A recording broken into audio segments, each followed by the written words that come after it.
ბოლო წლების ყველაზე დიდი საფეხბურთო ღალატი 2021 წლის სუპერლიგის დაარსების იდეას უკავშირდება. ამ საქმეში გულშემატკივრები და სახელმწიფოებრივ დონეზე მთავრობებიც კი ჩაერივნენ, რის შედეგადაც პროექტი 48 საათში მოისპო. მაშინ, როცა ყველას ყურადღება აღნიშნულ სიტუაციაზე იყო გადატანილი, ჯანი ინფანტინოს ამ ყველაფერზე რეაქცია არ ჰქონია და ყურადღებით აკვირდებოდა პროცესს. მან მდგომარეობაზე დაკვირვებით მიაგნო ფულის შოვნის ახალ მეთოდს და საკლუბო მუნდიალი, რომელიც აქამდე 7 გუნდს აერთიანებდა, 32 კლუბად გადააკეთა, თანაც მთლიანი მსოფლიოს მასშტაბით. შეიძლება ბევრი გულშემატკივარი ტურნირს სერიოზულად არ უყურებდეს და არც ადარდებდეს, თუმცა ეს ჩემპიონატი არ არის იმაზე, თუ ვის ხელში იქნება ტიტული, არამედ გვიჩვენებს თუ ვინ მართავს რეალურად ფეხბურთს. საკლუბო მუნდიალის წინამორბედი ინტერკონტინენტალური თასია, რომელიც 1960 წელს დაარსდა და თავდაპირველად მხოლოდ ერთ თამაშს მოიცავდა ჩემპიონთა ლიგისა და კოპა ლიბერტადორესის გამარჯვებულებს შორის. თანაც ეს არ ტარდებოდა FIFA-ს ეგიდით, არამედ UEFA-სა და CONMEBOL-ის, ანუ ევროპისა და სამხრეთ ამერიკის ფეხბურთის მმართველი ორგანიზაციების იდეა იყო. FIFA-ს კი ყოველთვის სურდა საკლუბო ფეხბურთში საკუთარი პრესტიჟული წილი ჰქონოდა, მაგრამ მოცდა მოუწია. 2000 წელს მათ შექმნეს პირველი მსოფლიოს საკლუბო ჩემპიონატი, სადაც მონაწილეობას 6-ვე კონფედერაციის წარმომადგენლები იღებდნენ. ჩემპიონატი შედგა.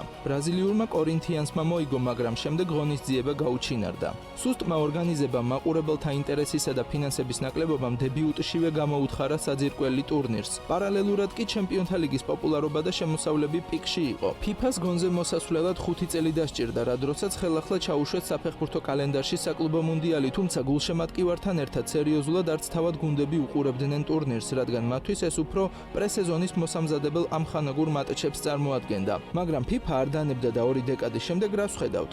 32 გუნდი, რომელიც 8 ჯგუფშია გადანაწილებული, საიდანაც შემდეგ ეტაპზე საუკეთესო 2 გადის, ისე როგორც სანაკრებო მუნდიალებზეა. ის ამიერიდან 4 წელიწადში ერთხელ ჩატარდება და როგორც იქნა მიაღწია გლობალურ სტატუსს. ტურნირზე ერთი ქვეყნის 2-ზე მეტი კლუბი არ დაიშვება და არც ისეთები, რომელთაც საერთო მფლობელი გააჩნიათ. აქვე ყავს ინტერ მაიამიც, რომელსაც აგზური მასპინძლის სლოტით ერგო. ლოგიკური იქნებოდა FIFA-ს MLS-ის ჩემპიონი ლოს-ანჯელეს გალაქსი აერჩია, მაგრამ ინტერ მაიამის ვარიანტი გადაწყვიტეს. ოფიციალური მიზეზით ეს განაპირობა რეგულარულ სეზონში საუკეთესო შედეგმა, ხოლო არაოფიციალური მიზეზი კი მესის ასპარეზობით გამოწვეული ბილეთების გაყიდვებია. აქედან გამომდინარე ყველას აინტერესებს, რატომ ცდილობს FIFA მსოფლიოს საკლუბო ჩემპიონატის გაყიდვას მაშინ, როცა არასდროს ყოფილა დიდი წარმატების მომტანი. ეს რომ გავიგოთ, FIFA-ს ფინანსური მოდელი უნდა ჩავშალოთ. ის ძირითადად დამოკიდებულია ტელევიზიის, მარკეტინგის, ლიცენზირებული უფლებებისა და ქალთა და კაცთა მსოფლიო ჩემპიონატების ბილეთების გაყიდვებიდან შემოსულ თანხაზე, რომლებიც 4 წელიწადში ერთხელ იმართება, ხოლო საკლუბო ფეხბურთი ყოველკვირეული ფულის საკეთებელი მანქანაა, რომელსაც ძირითადად CONMEBOL-ის კოპა ლიბერტადორესი და UEFA-ს ჩემპიონთა ლიგა მართავენ. ამიტომაც FIFA-ს ყოველთვის მეტი ძალაუფლება, მეტი ფული და მეტი გავლენა სურდა, რის გამოც ესაჭიროებოდათ საკლუბო ფეხბურთზე მეტი კონტროლი. სწორედ ამიტომ საკლუბო მუნდიალს ტროას ცხენის ფუნქცია აქვს, ანუ FIFA-მ საბოლოოდ შექმნა და გარდაქმნა საკუთარი საკლუბო ტურნირი, რომელიც UEFA-ს ეკოსისტემისგან დამოუკიდებელია და შეუძლია საკლუბო ეკონომიკაში შესვლა და კონკურენტი UEFA-ს დასუსტება.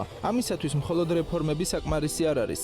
საჭიროა ამბავი და FIFA-ს ნარატივიც ინკლუზიურობაზე გადის, რაც იმას ნიშნავს, რომ ღონისძიებაში მონაწილეობის შანსი ყველას გააჩნია. ანუ ღონისძიებაში მონაწილეობენ ლათინური და ჩრდილო ამერიკის, ავსტრალია, ოკეანეთისა და აფრიკის საფეხბურთო გუნდები, რომლებიც UEFA-ს უდიდესი შემოსავლებით ვერ სარგებლობენ. ამიტომაც უბრალო ტურნირის გარდა მათთვის ეს არის საერთაშორისო ასპარეზზე გამოსვლისა და არნახული ოდენობის თანხის შოვნის შანსი. ამ საქმისთვის საჭირო იყო სწორი მიწოდება და მსოფლიო ფეხბურთის მმართველ ორგანოს ამაშიც ჰქონდა საკუთარი საიდუმლო იარაღი.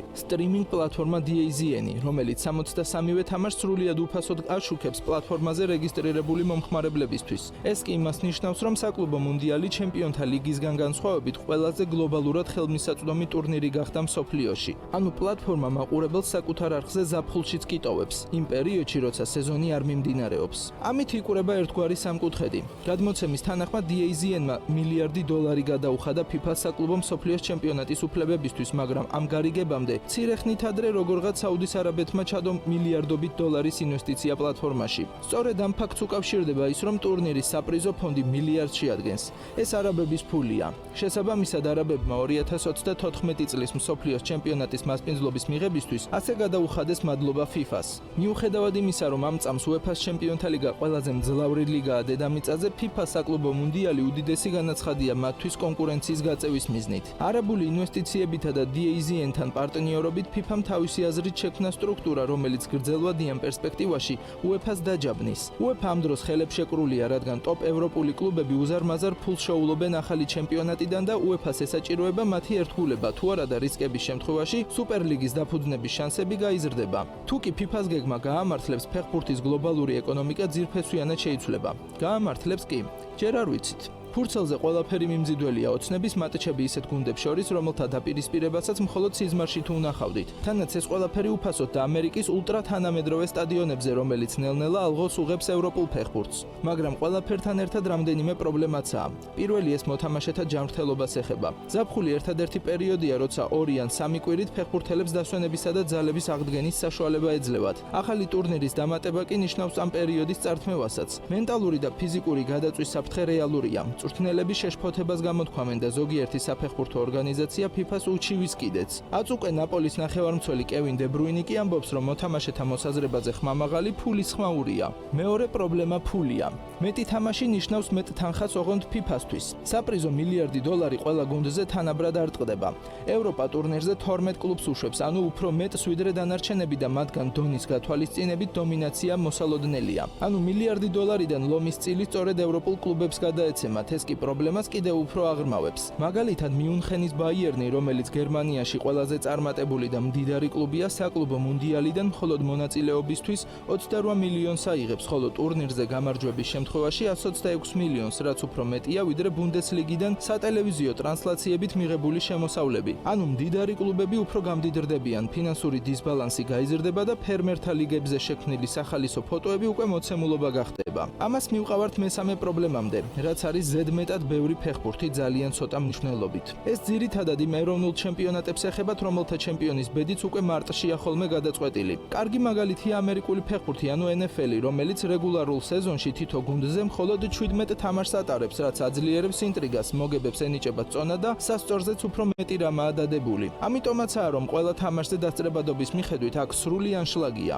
ევროპულ ფეხბურთში კი იმდენი ტურნირია, რომ საკლუბო და სანაკრებო ფეხბურთს ნორმალურად ვეღარც მიყვები. ხოლო დამზაფხულს საკლუბო მსოფლიო ჩემპიონატის პარალელურად 3 დიდი ტურნირი, 21 წლამდელების ევრო, ქალთა ევროპის ჩემპიონატი და კონკაკაფის ოქროს თასი მიმდინარეობს. ამიტომ კითხვა უჩნდება გულშემატკივარს, თუ რომელი ტურნირის ყურება ღირს და არის თუ არა ასეთი FIFA-ს განახლებული საკლუბო მსოფლიოს ჩემპიონატი. ბილეთების გაყიდვისას FIFA-ს იმდენად გაუჭირდა, რომ ასეულობით $-დან ფასები ათეულებამდე შემცირდა და ადგილობრივ სტუდენტებზე აქციებიც გაკეთდა, რომლის მიხედვითაც $20 ბილეთის შემთხვევაში საჩუქრად დამატებით 4 ბილეთს იღებდი. დასწრებადობის გასაზრდელად FIFA-მ აზარტული მხარეც შემოიტანა. 2 საკლუბო მუნდიალის ბილეთი ნიშნავს ავტომატურ 1 ბილეთს მომავალი წლის სანაკრებო მსოფლიოს ჩემპიონატზე. 20 ბილეთის შეძენის შემთხვევაში კი FIFA მომავალი წლის მუნდიალის ფინალის 1 ბილეთს გჩუქნის. შეიძლება ეს ჭკვიანური მარკეტინგია, მაგრამ სურათს თუ კი ფართოდ შევხედავთ, საკლუბო მსოფლიოს ჩემპიონატი არის გლობალური საფეხბურთო სპექტაკლი, რომელიც პრაქტიკაში ბევრ პრობლემას ქმნის. მსოფლიო ფეხბურთის ყოფილმა მმართველმა ზეპ ბლატერმა ტურნირს ერთ დროს შეცდომაც კი უწოდა და ამისგან დაზღვეულები არც ახლავართ.